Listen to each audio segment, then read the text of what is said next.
The stories in this podcast may contain content not suitable for all listeners. Listener discretion is advised. Oh, welcome. I didn't hear you come in. No, it's no trouble at all. I'm always glad to see you. Please come in. Make yourself comfortable. Have a seat. I happen to have some new strange stories for you here on Madame Strangeways.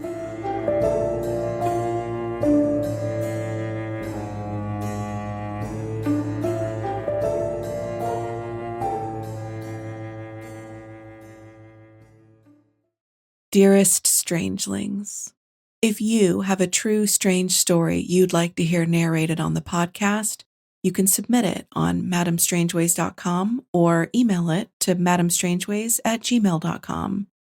That's Madam with an E at the end, MADAME. And if you're enjoying your time here, please share the Strangeways strangeness with a friend, or follow the podcast, or even rate or review on Spotify or Apple Podcasts. Rating and sharing help guide other spirits and listeners to the podcast. And now, without further ado, on to the strange stories.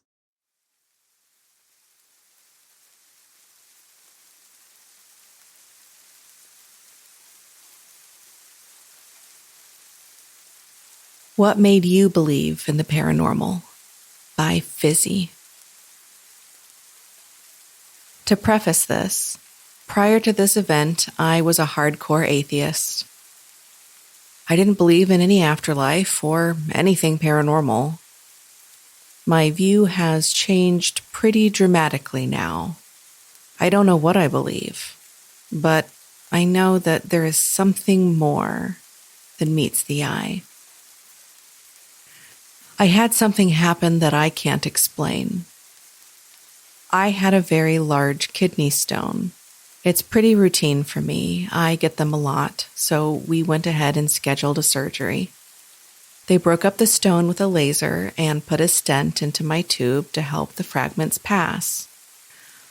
I was recovering at home when my temperature started rising, and I started having pain worse than anything I've ever felt. I took pain medicine and it didn't help at all. I sat there for several hours, kind of delirious with pain and fever. My husband had to work the next morning, so I told him to go to bed. I figured I would be fine, just needed to get through the pain. He had been in bed about 15 minutes when he comes back into the living room and asks what I want. I was totally confused and asked what he meant. He said that he had heard me knocking on the wall and wanted to know what I needed. I told him I didn't knock and he should go back to bed. He did.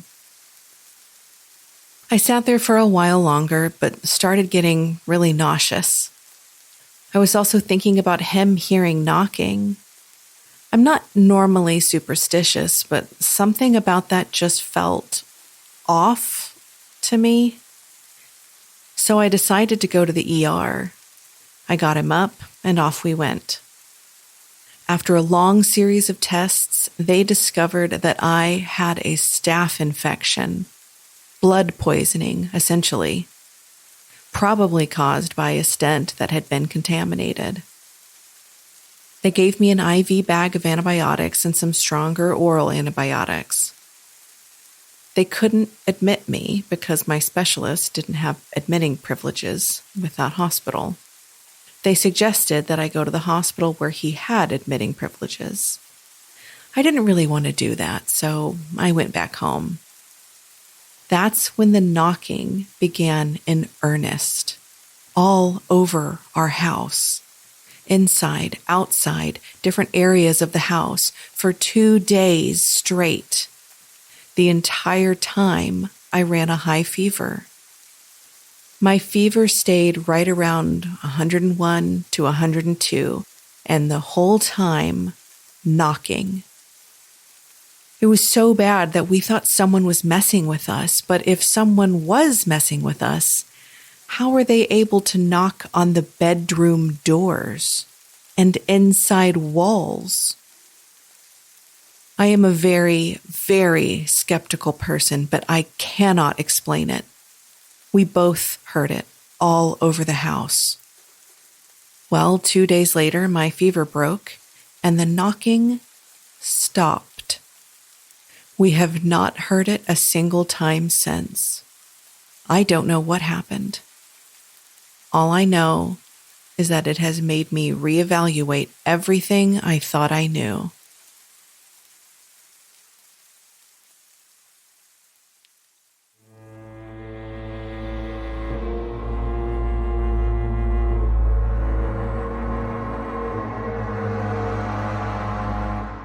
Fizzy, I am so glad that you listened to your gut when your husband started hearing those knocking sounds. I know when you're really ill, like you were, that you're not always thinking straight and it's difficult to make good decisions for yourself, but I am so proud of you for listening to your instinct and for heeding what you understandably considered a portent of potentially death. I mean, I think it really can't be understated how dangerous a situation that could have been if that knocking had not happened, if your husband had not heard it, if he had not come out to check on you, and if you had not put together the common phrase, death comes knocking. So I am so pleased that you got the treatment that you needed and that you are hopefully happy and healthy now. Now, that phrase, death comes knocking, does have a root in folklore. Probably most cultures have superstitions about knocking. I mean, think about it, how common knocking is when you're listening to tales of the supernatural. There's poltergeists, although this does not sound like a poltergeist unless it was a poltergeist who was actually a fan of yours and knew something was wrong, was trying to warn you. But I don't think that's the poltergeist MO, so I think we can cross that off the list. Now, in Irish and Scottish, Welsh lore in particular, there's a lot of knocking that comes in threes that heralds an upcoming death. Generally, someone else's death and not your own, although I don't think we'll ever know exactly how many knocks your husband heard that first time. It's possible he heard 3. Oof, that's so creepy. But I'm so glad he heard them. Now, in Scottish lore, yes, there are the 3 knocks that are a portent for death, but you could also hear bells instead, and that would also signal death. In Wales, they have what are called mine goblins or coblinau. And when some of the Welsh immigrants arrived in Pennsylvania and began working the mines, that's when you start seeing that folklore transfer over to America. So in the Pennsylvania mines, they started talking about knackers. If you were from Cornwall, England, otherwise known as knockers, you may know the Stephen King book Tommyknockers, which is based on, loosely, the folklore of the knockers or the Welsh mine goblins. So sometimes they would be considered good and friendly, maybe cheeky or impish at worst, and other times they would be considered malevolent and ominous.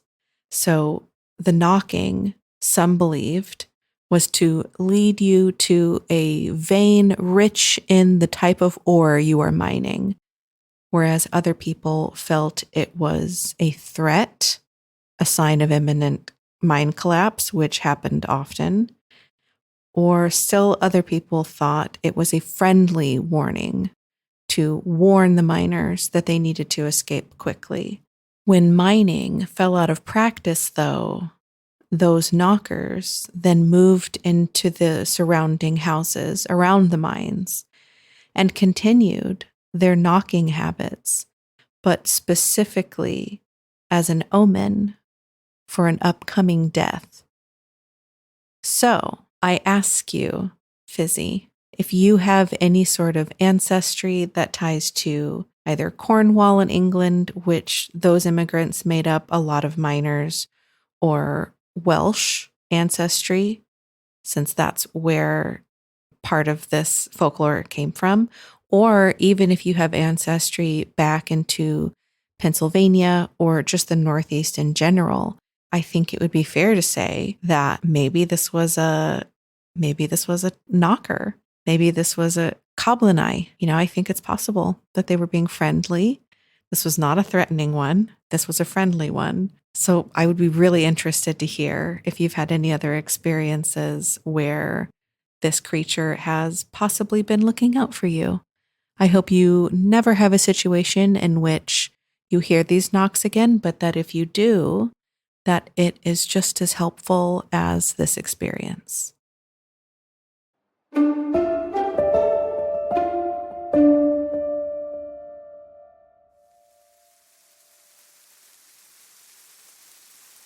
Work and live in the rural Midwest outdoors. There are things that live out here with me, by Oogerooger. I'll start this off by saying I grew up completely 100% adamant that the paranormal isn't real, it can all be rationalized, and that people who believed in it haven't thought about it hard enough. I've made other posts on other subs about paranormal events that have happened in my life recently that have completely changed my mind. Primarily about my neighbor's house. That's not what I'll be talking about today, though. I live in the Midwest. I live on a small rural lot between a cornfield and a small forest in a camper. I've lived in this county my entire life. I know the entire county like the back of my hand. This being said, I've come to the conclusion that my experiences around the rural and wooded parts of this county are crawlers. I'm 100% sure of it. I've had many encounters, actually. None back to back, but they happen frequently.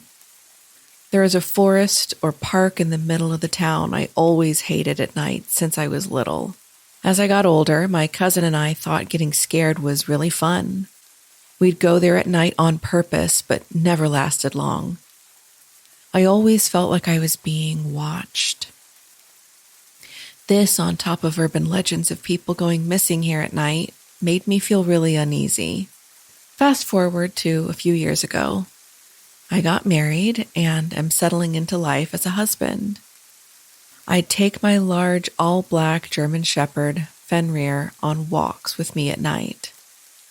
I always walk towards the park, but I usually don't enter into it. The first time something weird happened was 5 years ago. I was walking Fenrir, and the woods to the front and to the right of me, to the left and behind me was a neighborhood edge and a small playground, went silent. My dog started acting super anxious. He's usually a very stoic and quiet dog. He's 120 pounds and built like a tank. Looks very intimidating, and he knows it. I heard rustling in the woods following me, and I felt like I was being stalked. I ran home, and that's the end of the first encounter. I had a few more encounters like that, but last year, things really amped up. I was on a walk around 11:30 p.m. with Fenrir, my wife, and our little newer dog, Booger. He's a terrier chi mix. We are walking down the same path, and about 3 blocks away from the woods, 4 or so deer are sprinting out of the trees into the street towards us, and they seem terrified. Then I can hear what I can only describe as what sounded like a human trying to mimic the sounds of a monkey. I thought it was silly until recently, when I read that other guy's story who heard the same fucking thing. We laughed it off as some kids playing around. Once we got up to the woods and were walking parallel, we can clearly see two reflective eyes and a silhouette staring us down from the tree line. We also heard a deep growl and then like a hissing sound. But it wasn't super high-pitched or anything. Both our dogs acknowledged this as well. Fen stared and Booger growled a bit. I made a Facebook post on the community's Facebook group, and other people told similar stories around town. Around this time, I got a job as a tour guide or maintenance for rail explorers. I am working there again this year as well. We start April 1st.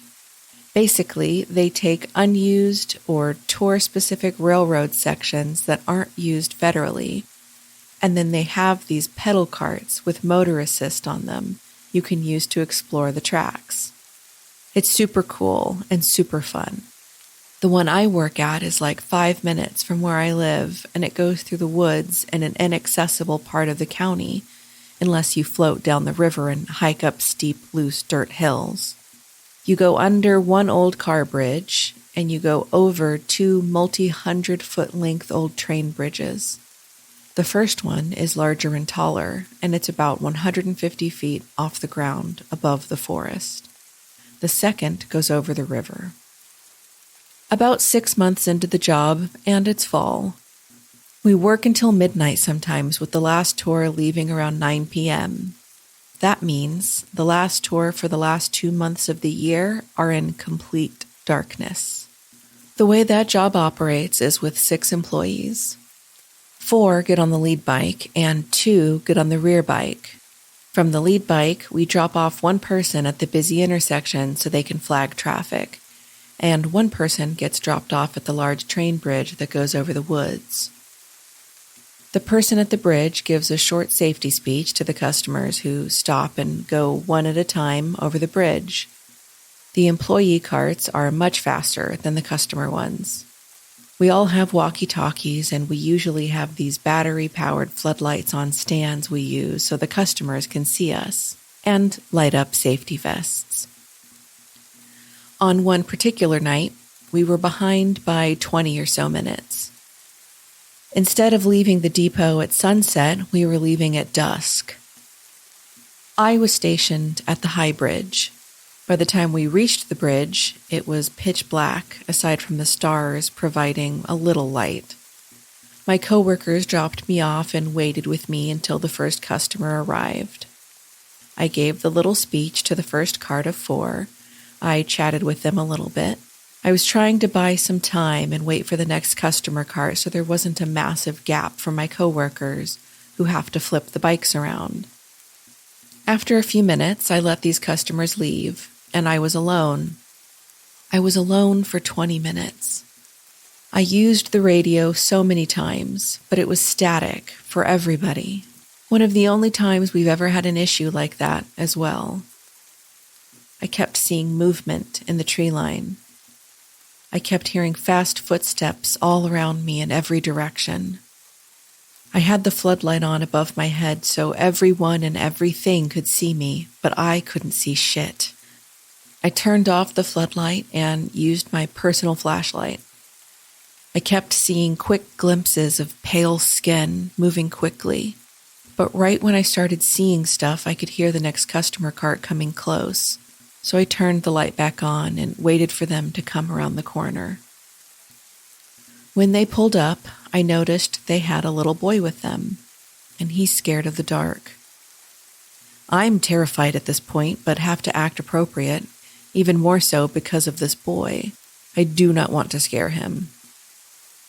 As I'm finishing my speech, I hear movement right behind me and say, "Jesus fucking Christ," and spin around with my flashlight on instinct. Poor kid. I told them it was probably just a deer, and they're good to go across the bridge. That same night, the person stationed at the intersection, this isn't like an in-town intersection, it's very rural. It's right next to a massive cornfield. He's Native American and was very in tune with his culture. He told me privately a few weeks later that he heard rustling in the cornfield, and whatever was out there was whispering his name and trying to get him into the field. He was also without communication for those 20 minutes, but he wasn't in the woods and could see a lot better than me. Another time, me and that same coworker were headed back on the front cart. We were away ahead, so we stopped the cart in the middle of the high bridge. It sounds scary. I'm a bit afraid of heights, and this bridge has massive gaps between the planks you could fit through. But after doing it so often, you get used to it. It was a clear night, and we were watching the stars and having small talk. Then it goes silent. We are 100 and so feet in the air above the woods. We can hear for miles. The dogs barking across the river 2 miles can be heard without even seeing the houses.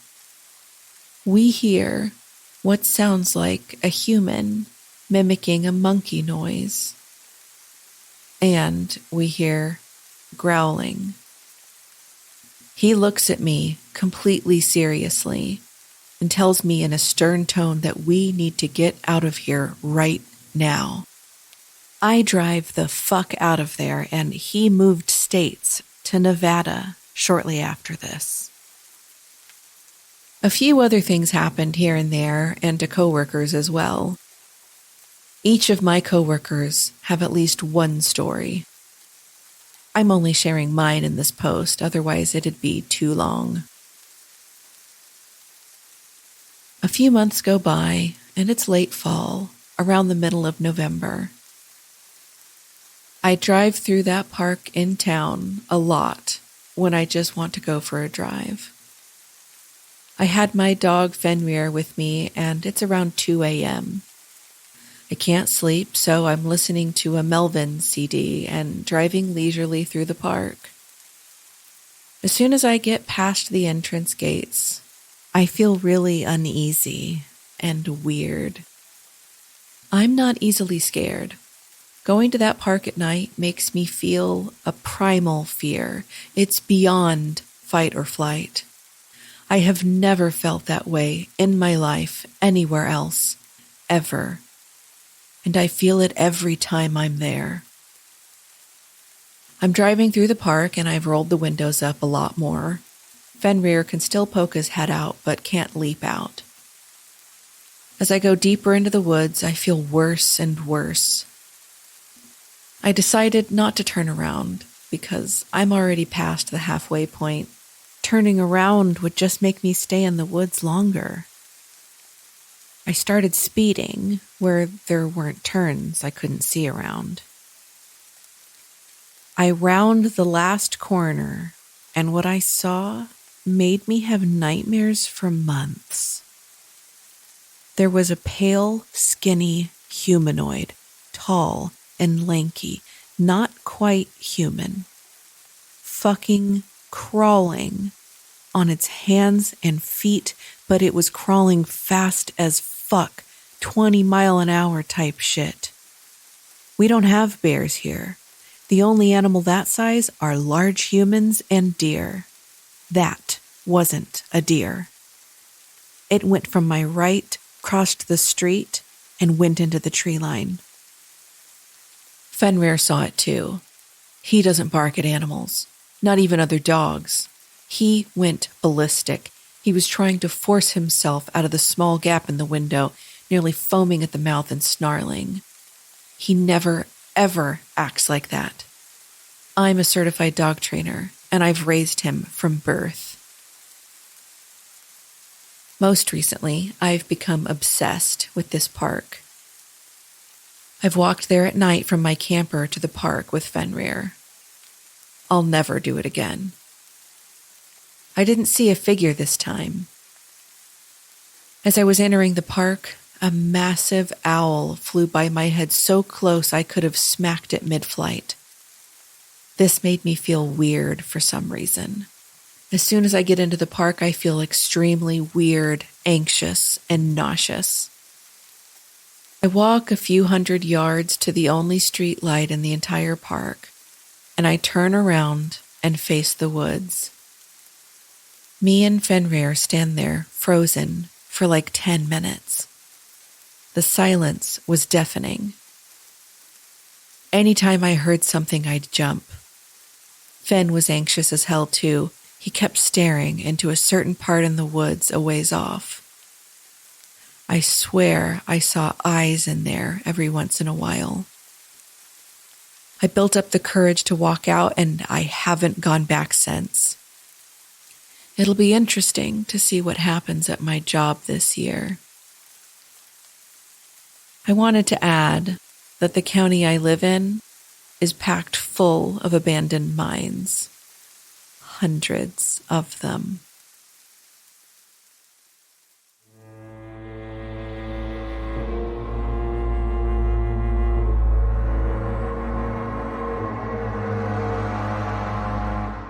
Ooger, I do not know how you are able to do the job that you do. Terrifying creature sightings aside, that tall bridge with the slats that are far enough apart that you can fall through them, absolutely not. Absolutely not. You need a raise. Let's get Ooger a raise, everybody. So we're back to mines, even though the last story did not take place in a mine. I did link it back to mines. And by pure synchronicity, because I picked these 2 episodes based purely on length, somehow they've made it into the same episode. So we're just going to roll with it. Mines. I love that you just kind of threw that detail in at the end, as if everything else wasn't already horrifying. Now there's lots of abandoned mines all over the place. Lots of little creepy hidey holes for creatures to hide. So I wonder, if these creatures do live in a mine, if they live in mines, how some amphibians and probably other animals that live in pure darkness, don't have a need necessarily for the same kind of eyes that you do if you're in the sun, and their skin is also really pale. That kind of explains to me what you're seeing. So maybe that is their natural habitat. I know crawlers are a relatively new phenomenon and not necessarily considered a cryptid. I know that there's a lot of discourse online as to whether or not crawlers are cryptids or if they're more along the lines of creepypasta creations like Slender Man and The Rake. But I believe that you're seeing something. And Fen saw it too. Your gigantic German Shepherd, who you have trained to be very good and very well behaved. He saw it and he wigged out.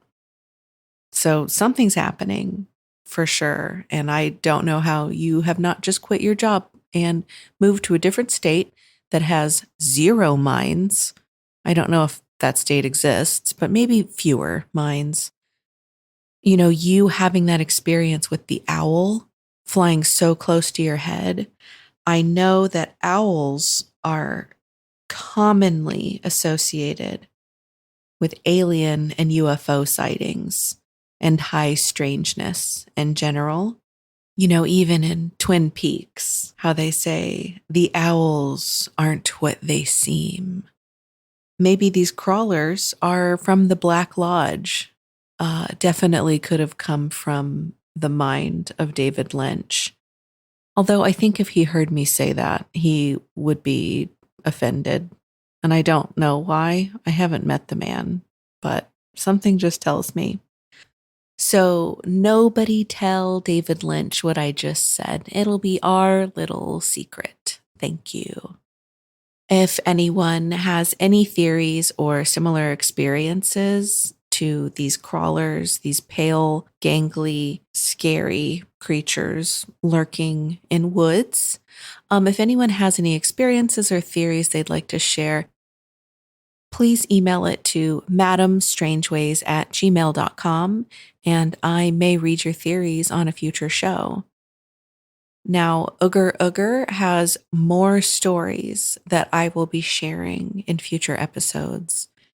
So join me again, same Strangeways time, same Strangeways channel.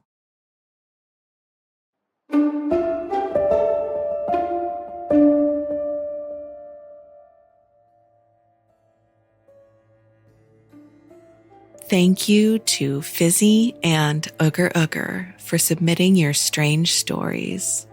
And thank you so much for stopping by for such a lovely, spooky time. You're always welcome here. It's perfect timing, really. Looks like the rain just stopped.